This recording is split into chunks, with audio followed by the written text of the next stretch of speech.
This is the story, the fantastically true story, of Herbert A. Philbrick, who for 9 frightening years did lead 3 lives.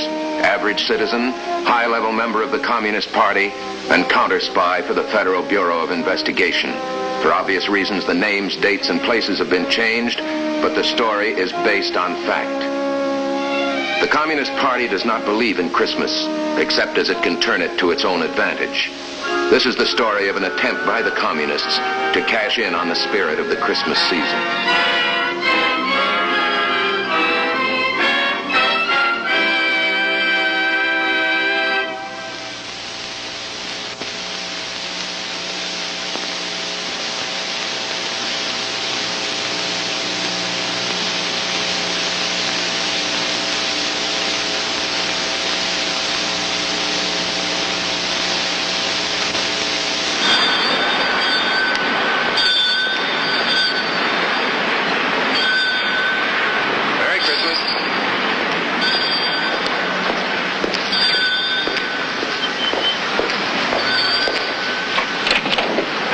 Christmas it's gonna be.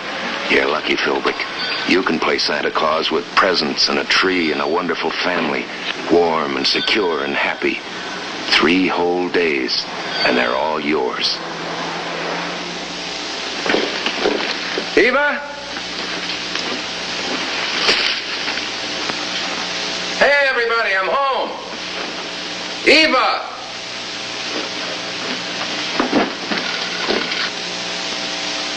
Taking the girls shopping, dinner in oven. Love, Eva. Merry Christmas. Merry Christmas, comrade. Oh, hello, Jack. What can I do for you? Herb, I want you down here right away.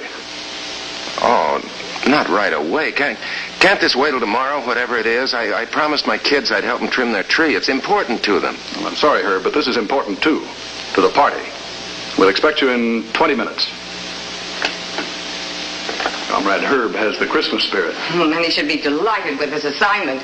He'll be in 20 minutes? Yes. Good. I'll start with a telephone crew. Will you send them in? Comrades, come in. Just find your seats anywhere. That's right. Comrades, this is Comrade Irene. She'll brief you on what we're undertaking to do and your part in it.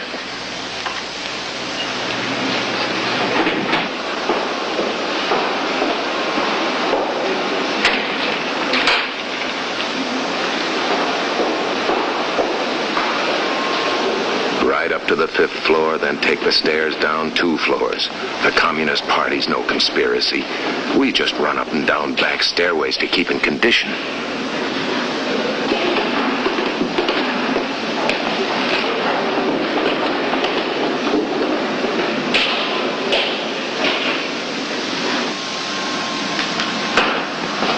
I see. Yes, I understand. All right, you take care of it. Hello, Comrade Herb. Merry Christmas. Look, I'm here now. If it's all the same with you, I'd like to get this over as soon as possible, whatever it is. Yes, I know, Herb. You want to return home and decorate your Christmas tree. Charming idea. And so very germane to the whole concept of class revolt. I must remember to commend it to our National Council in my next report. All right. My wrist has been slapped. What are my orders? You'll get them inside. Now? We'll see.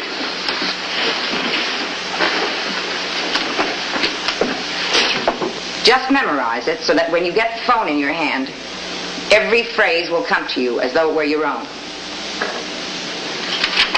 Questions? All right, then. You may leave. By the back door.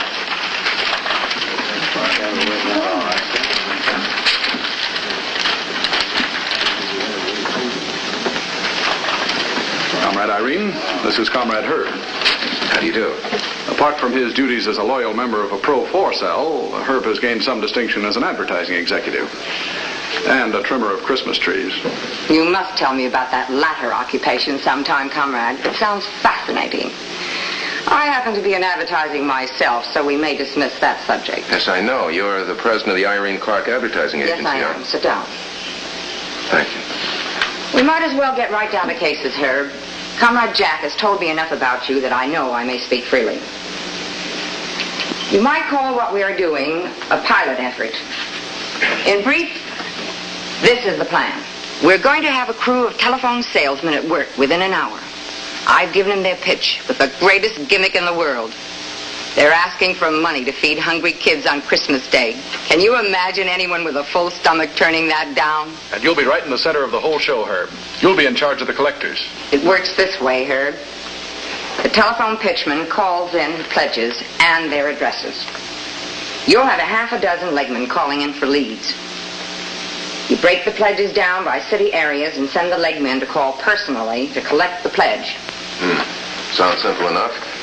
What's the name of this drive? I suppose it has a name. And I'm rather proud of it. All Faiths United Christmas Fund. This ties into the pitch, naturally. Naturally. Without saying it, the pitchman is suggesting that every church in the city is behind us. And by the time anyone gets around to checking on that, All Faiths United will be only a fond memory. Yeah. How much are you pitching for? If we take in less than $100,000 between now and noon of the 25th, we're a failure. Wow. Those pledges are going to have to be awfully steep. Just get our collectors in the front door. For the dynamite they'll be carrying, that $100,000 is as good as in the party treasury. Any questions? When do I start? As soon as the telephone crew starts to score. That should be within the hour. An hour. Well, in the meantime... I'll buy your dinner. There's a drugstore downstairs. What'll it be? You've got to get to Special Agent Jerry Dressler. But how? How are you going to do it? What's the matter, Herb? Don't you like your sandwich? Oh, sure. I guess I'm just not hungry. You're not still brooding about that Christmas tree we took you away from? Oh, no. No, I was just wondering about this pitch we've given our telephone people.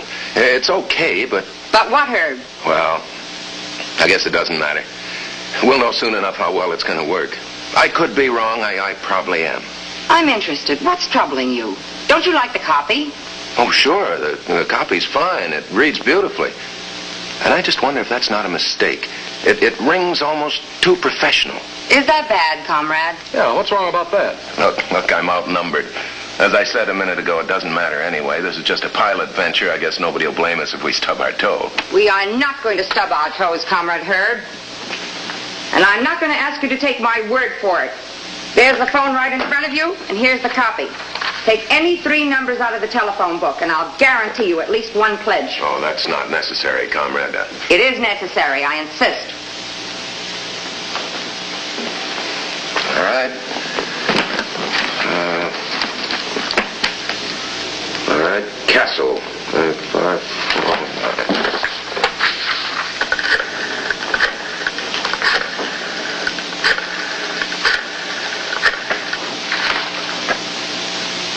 Mr. Castle. Oh, this is the Reverend Mr. Agnew. I'm calling to wish you a Merry Christmas. And to tell you something about, what our churches are doing this holiday season. Trace this call on special line 1334. Now, I think you'll agree, Mr. Castle, that the day we celebrate as the birthday of our Lord should be the last one on which any child of any creed or race should know hunger. And with the help of good and generous people like yourself, we hope to see that this won't happen in our city. No matter what church may be your preference, regardless of how often you attend, I'm sure you'll want to donate something to the All Faiths United Christmas Fund. The tracer's on. Keep him talking.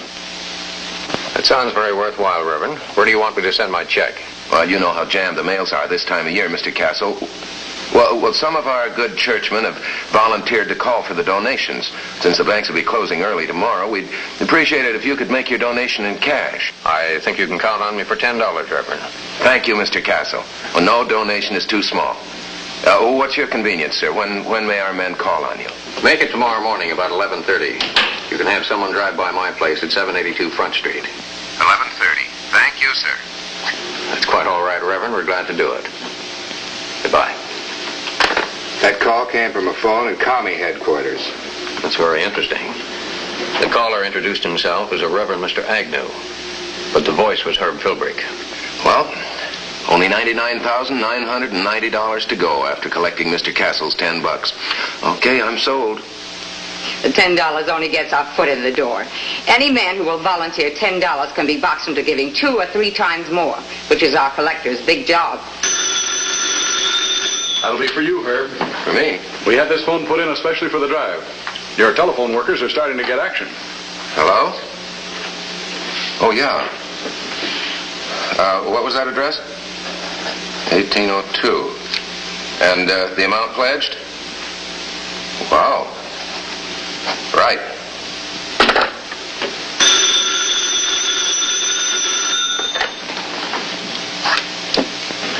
And that's the way it's been till a half an hour before I came home. Comrades finally agreed that maybe people would resent being dragged out of their beds at midnight for a shakedown. We're at it bright and early again tomorrow. It just isn't what it's doing to our Christmas holiday. But the thought of those people and the money, they're just stealing. Sure they are. And the real losers in all this are the legitimate charities, the ones that do a fine, worthy job all year. That's where this money should be going. It makes me ill, Herb. Me too. Well, tree looks real nice. The girls did it all themselves this year. I didn't even straw boss the job. No kidding. They're getting to be pretty self-sufficient little monkeys, aren't they? They're growing up, Herb. Yeah. Yeah, I wish I could stick around the house sometime and get acquainted with my kids. They must be real lovely people if they take after their mother. Come on, Herb. It's been a long day. No, I can't, honey. I gotta meet Jerry Dressler in a half an hour. But, Herb, it's after midnight. I know. I'm sorry. It's gotta be this way.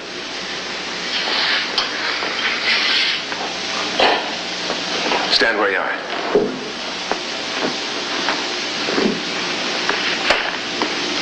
Mistletoe.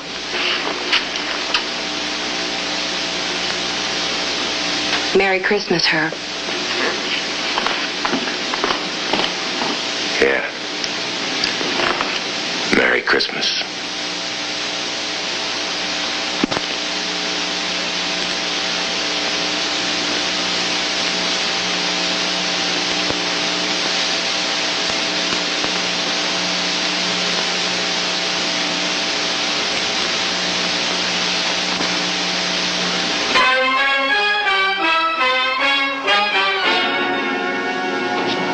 To making a dishonest dollar for the party, you have to get up pretty early to please the comrades.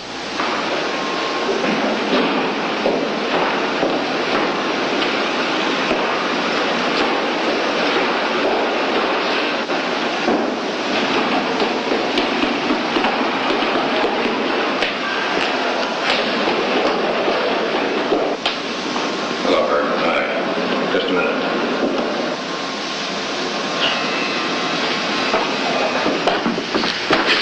You look tired. Didn't you get any sleep after we broke last night? All of 3 hours.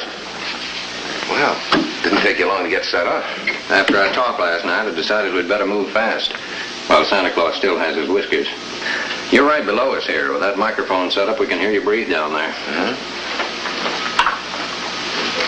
You're late for work, Herb. I can hear your boss growling about it. Yeah, he's right. I'm due down there. Here's a list of addresses I promised you, Herb. These people will be standing by, ready to say the right thing when you call on them. The legitimate names we get from downstairs, I'll call on myself. And here's a tricked-up bank book in case you get a chance to use it. I frankly wish there was another way to do this, Herb. I mean, a simpler method, like notifying the local police about this racket. Well, as we agreed last night, I'd just as soon not go to jail with these people. Good luck, Herb. Don't let them catch you dealing off the bottom of the deck.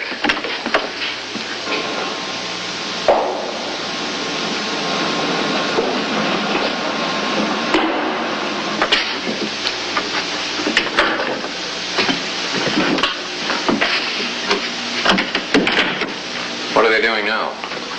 Counting last night's take. Over $9,000. And just for a couple of hours' work. Maybe I was too modest when I estimated we'd taken 100,000. I knew it had to be you, Herb. We've been anticipating your arrival for several minutes now. I'm sorry if I'm late. Have I missed any calls? Not many. That's no excuse as far as you're concerned.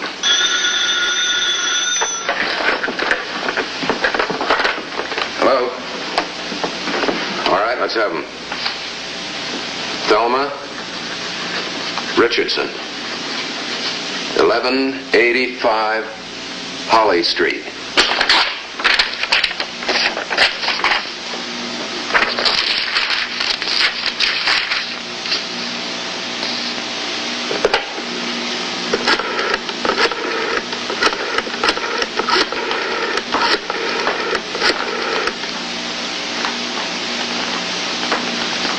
Richardson?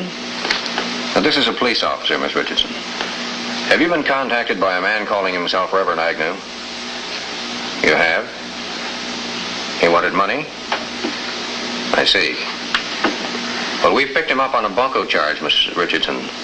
And we found your name on a list in his room. No, ma'am, he's not a minister.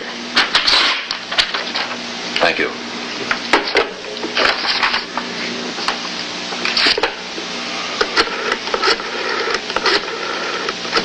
What was that name again? Oh, yes. And the address?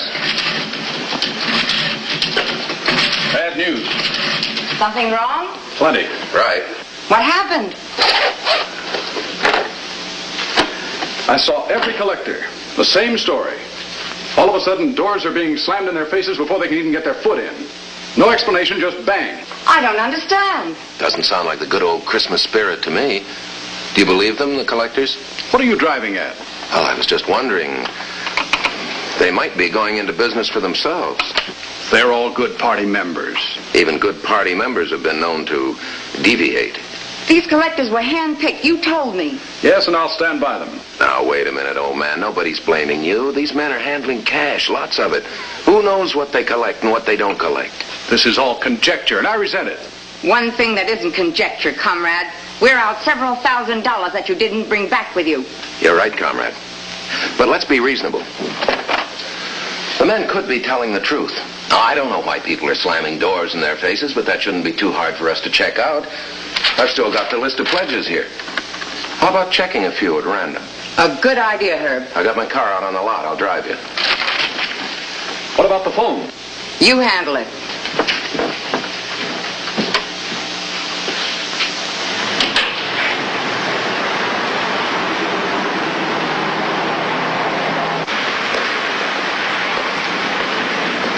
Why so pensive, comrade? You're not beginning to lose faith in world revolution this easily, simply because you're getting the treatment prescribed by FBI agent Dressler. Or don't you like the people Dressler arranged for you to meet? This one, too? If I hadn't talked to these people myself, I'd never believed it. Every stop we've made is the same story. The collector called on them, they gave him money. It's fantastic. I think we better go back to the office and have a meeting with these gentlemen. They're so well organized. There must be one of them who's the leader. I wonder which one. Oh, comrade Jack, better than I do. Is he capable of this kind of treachery? Oh, I wouldn't want to say. He did select these men himself, and he was certainly shrill in their defense. I wouldn't want to make too much of that. Drive me back to the office. When this girl swallows the bait, she really runs with it. Maybe we'd better take in a little slack, Philbrick, before she fouls the line. Just a minute, comrade. Yeah, I've been wondering, will it do any good just to go into the office and accuse Comrade Jack of treachery? Won't he just deny it? What do you suggest we do? I don't really know. I just wish there was some way of getting him out of that office for a few minutes. Why don't I go up another floor and give you about 10 minutes with Jack? Tell him you don't know what I found out, that you dropped me at my hotel. What'll that accomplish? If Jack's in this swindle, he knows what I found out. And he'll also know why I stopped at the hotel instead of coming back here. He'll be afraid I'm contacting the secret police. Frankly, I expect him to break his neck getting over to the hotel to stop me. That's a good idea. At least it'll give us some indication of how deep he's in this. Good. In 10 minutes, then. Sometimes, Philbrick, a little training in conspiracy can be a good thing. It all depends on how you use it. Well, where's Comrade Irene? She asked me to drop her off at her hotel. She's pretty upset at the way this campaign has folded on us. Is she quitting? And she didn't say. You're a big help. I'd better call her and see what she wants us to do. If I were you, I'd drop over to the hotel myself. Have a talk with her. You know how women are, and she's awfully upset. Yeah. Good idea.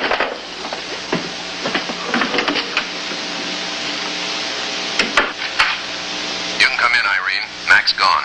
Took off like a scared rabbit. Even left his coat and hat behind. Then we were right. Looks that way. Look what I found while I was waiting for you. It was over there. Must have dropped out of his pocket. $4,673. About what we would have figured for the morning collection. That's right. Wait until certain parties see this. They'll know how to deal with Comrade Comrade, I think we better put this back exactly where I found it. But why? It's evidence. I know, but there's one thing that's more important than convicting Comrade Jack before the party's secret police. That's getting you out of town alive. Oh, you're not serious. You bet I'm serious. Look, Comrade Jack is the top man in this area.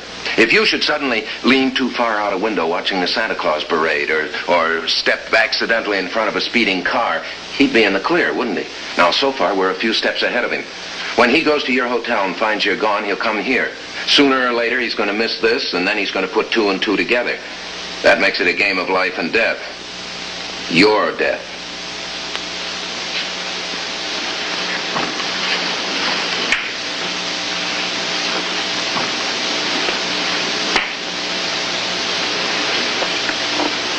There. At least we can hope to keep him guessing long enough to get you on a train. I'll take you to one of the suburban stations. It'd be too dangerous downtown. But wait a minute, Herb. What about you? Oh, I'm just in the position of taking orders. He might not believe you. Well, that's a chance we'll have to take. Do you know where the money's kept? Yes. I'd better check that, too.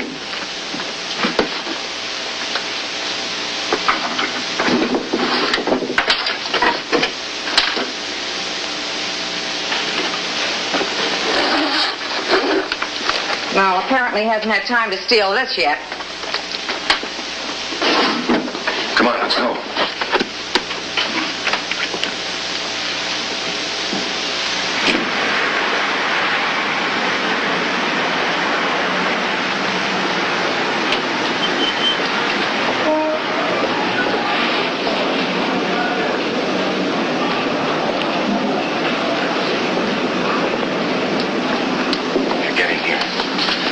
Best place for you while you're waiting for the train. I'll get your ticket. What's that number?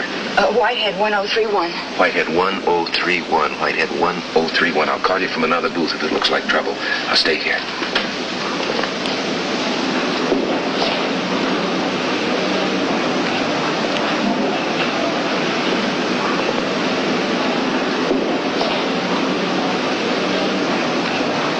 As usual, the FBI is right on schedule. So is Comrade Irene's train. Better get moving. Wouldn't want her to miss it.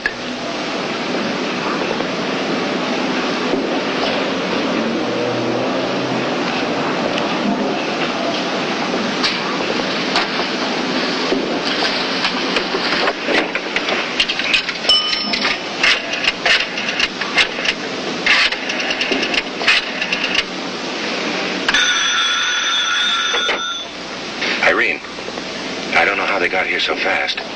Yeah, two of them. Well, you might be able to see them if you look out toward the front.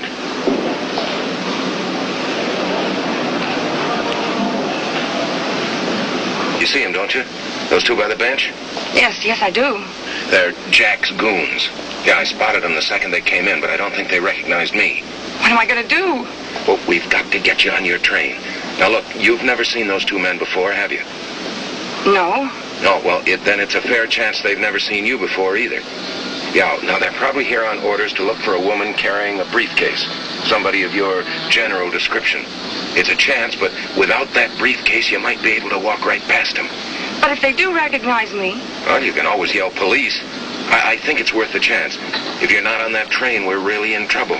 Now just walk past this booth and I'll hand you your train ticket.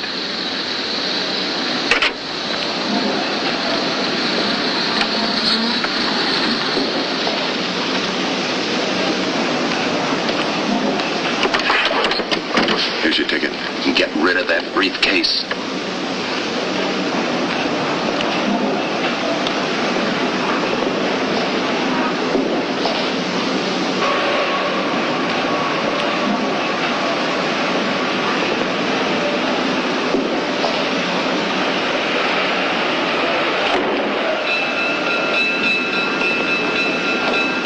Better see if she makes it.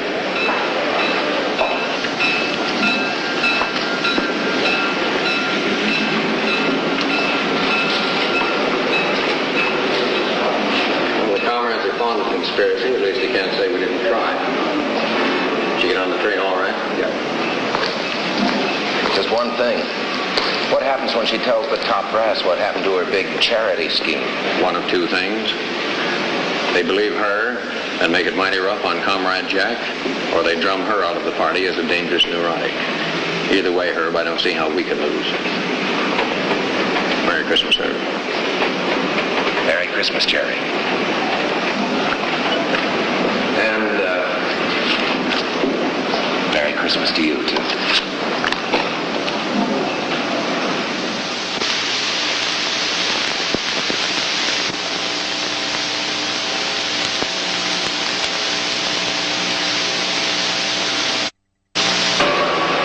Thanks to a badly frightened comrade, the Communist Party made a handsome contribution to the local community chest, and a vicious Christmas charity racket was doomed to failure. Next week, another story from the files of a man who spent 9 fantastic years as a counter-spy for the Federal Bureau of Investigation.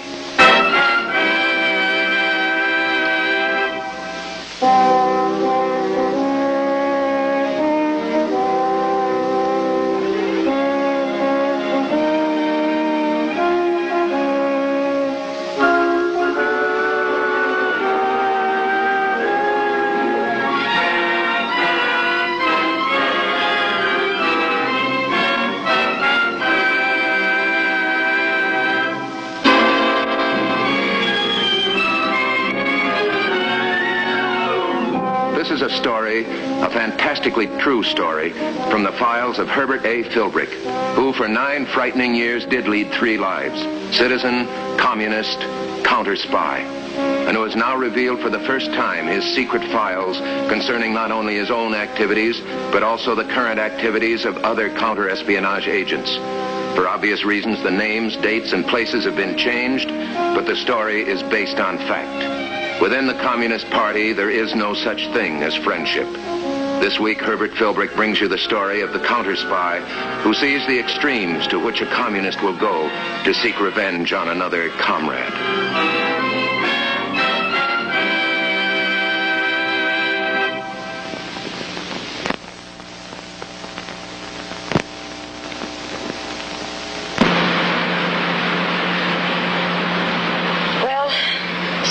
Home again. Back to the daily grind. Hey, just yesterday you were so homesick you could hardly stand it. Now you sound almost sorry. Oh, it isn't that. It's just that, well, it was so wonderful. And now it's all over. 7 heavenly days. It's only over until next time, darling, I promise. From now on, we're going to take a second honeymoon every year until we're old and gray. Did you have a nice time, Herb? Golly. I'd almost forgotten what it is to relax.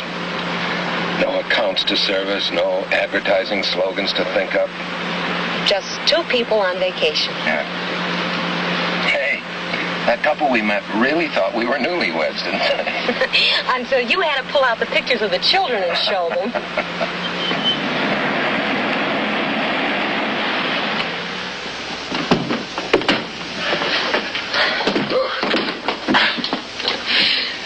Glad to be home? Glad.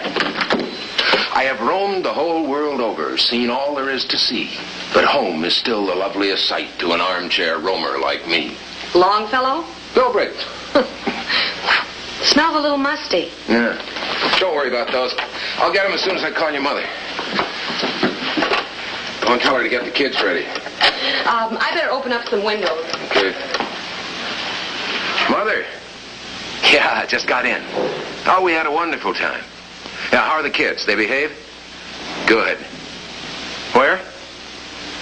Oh, all right. Call us as soon as they get back. I'll be over and pick them up. Yeah, just a minute. I'll let you talk to her. Eva, your mother wants to talk to you. Tell Mother I'll call her back, Herb. Oh, Mother, she'll call you back in just a minute. Bye. Kids won't be home till 6. They've gone to a movie. Herb, somebody broke in our house while we were away. What? Bank book, business papers, vouchers. What was it? An ordinary burglary? Or a visit from the comrades to see what they could find? The secret room. If it was the party and they somehow discovered that room... The silver hasn't been touched, but the cupboards and the kitchen drawers have been ransacked. Wait a minute. I was just going to call the police. Yeah, I know. Herb, you don't think it was the party? I don't know. But we better be sure before we call the police. I'll check the secret room. Wait. That car stopped in front of our house.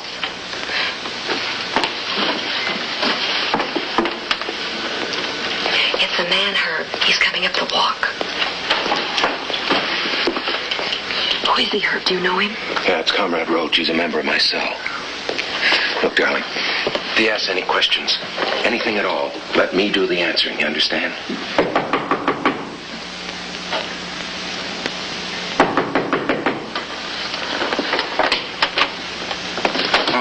You sure took your time getting back, Philbrick.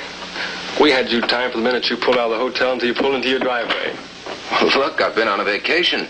I told the cell leader I was going out of town. I didn't know there was any rush about my getting back. Maybe there wasn't when you left, but there is now. I've got a message for you. What is it? You can talk in front of my wife. There's a special meeting called at cell headquarters this afternoon, 3 o'clock. Oh, what's up? We've discovered a traitor in the cell. He's going to be exposed. Well, I wouldn't want to miss anything as exciting as that. I'll see you there. I want you to come with me now, Philbrick. What's the rush? We've got 2 hours. I know, but we've got a lot to talk about. After all, you've been gone a whole week. Lots happened. I just thought I'd bring you up to date. Okay. Tell you what I'll do. I'll just run upstairs and change my clothes. I'll be down in a minute. Look fine, Philbrick. Come on, let's go. We'll take my car. You better go on over to your mother's. I'll see you there later.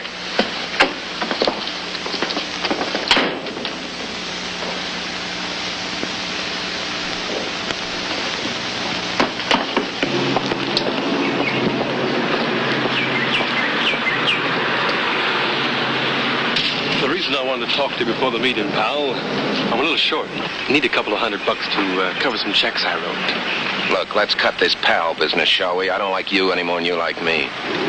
Well, why don't we just let bygones be bygones, Philbrick? You know, for the sake of the party. And about this 200. No dice. I can't afford it. My vacation was too expensive. Now, if we're going, let's go. Who are you trying to kid? I saw your savings bank book. You can spare 200 and then some. What do you mean you saw my savings bank book? It's in my house. I heard you had money put away. So you were the one that broke in? Just following orders, comrades. The usual routine check on loyal party members, that's all. Now, to get back to the money, I'd like it in cash. What makes you think I'll...